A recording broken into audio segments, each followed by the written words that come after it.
She was the woman everyone envied. Beautiful, elegant, the wife of one of the richest men in the country.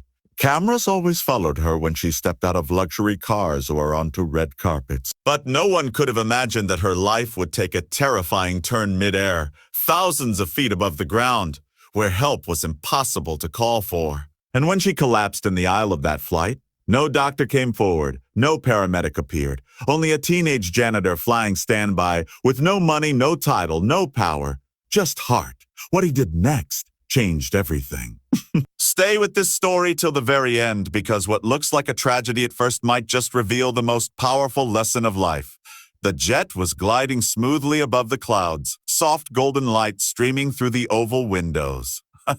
Passengers relaxed, sipping champagne, flipping through magazines, or tapping on laptops. She sat near the front, dressed in a designer gown with a diamond bracelet glittering under the cabin lights. To everyone else, she looked untouchable, like a queen in her palace.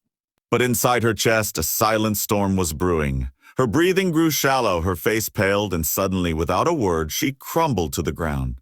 Gasps filled the air. Her husband, the billionaire, shouted her name, shaking her shoulders desperately, but she didn't respond. "Is there a doctor here?" His voice thundered, trembling with fear. Heads turned, but silence answered. The wealthy man who had built empires and commanded thousands now looked helpless, lost and small.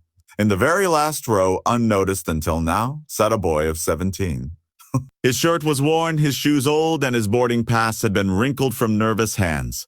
He wasn't supposed to be on this flight at all. Only luck and standby had placed him here. He was no guest of luxury. He worked as a janitor in the very airport this jet had departed from. His name was Adam. Asked about the two. He had cleaned restrooms, mopped shiny floors, and emptied trash cans, dreaming of something bigger but always drowned by life's struggles. And yet, when he saw her collapse, something inside him stirred. He didn't think about who she was, how rich she was, or how poor he was. He only thought, I have to do something. His mother's voice echoed in his memory. She had been a nurse once before illness took her away, and she used to teach him little things, how to check someone's pulse, how to tilt a head back to open an airway, how to breathe life into someone fading. Amour. He remembered watching her save lives in their neighborhood, even when she herself was frail. Adam pushed past panicked passengers, his heart racing faster than the plane's engines. Kneeling beside her, he placed 2 fingers on her wrist, weak, almost nothing. The billionaire stared at him, furious and desperate. What are you doing? Get back. She needs a doctor, not... His words froze as Adam pressed his ear to her chest, then began chest compressions with steady rhythm. Whispers filled the cabin. Who is that boy? Does he even know what he's doing? He's just a janitor. But Adam didn't hear them. He counted in his head, pushed, breathed, and pushed again, sweat dripping down his forehead. The billionaire's wife remained motionless, her life hanging by a thread that seemed ready to snap. Minutes stretched like hours. Flight attendants tried calling for medical advice through the cockpit, but signals lagged. Everyone's eyes locked on the teenage boy who refused to give up. And then her chest rose on its own. A weak gasp escaped her lips. The sound was fragile, but to everyone there, it was the loudest, most beautiful sound in the world. The cabin erupted in gasps of relief, some passengers crying, others clapping with trembling hands. The billionaire held his wife's hand, tears streaking down his face, whispering her name. He turned to Adam, his lips quivering, eyes wide with disbelief.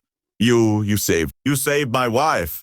But Adam only stepped back, his own chest heaving, his hands shaking. He wasn't used to being looked at, let alone praised. The flight landed with urgency, paramedics rushing in to take her safely to a hospital. Cameras were already waiting, news spreading like wildfire. Billionaire's wife collapses on flight, saved by teenage janitor. But Adam didn't wait for interviews, didn't wait for applause. He slipped away quietly back into the shadows where he'd always lived. Yet fate wasn't done with him.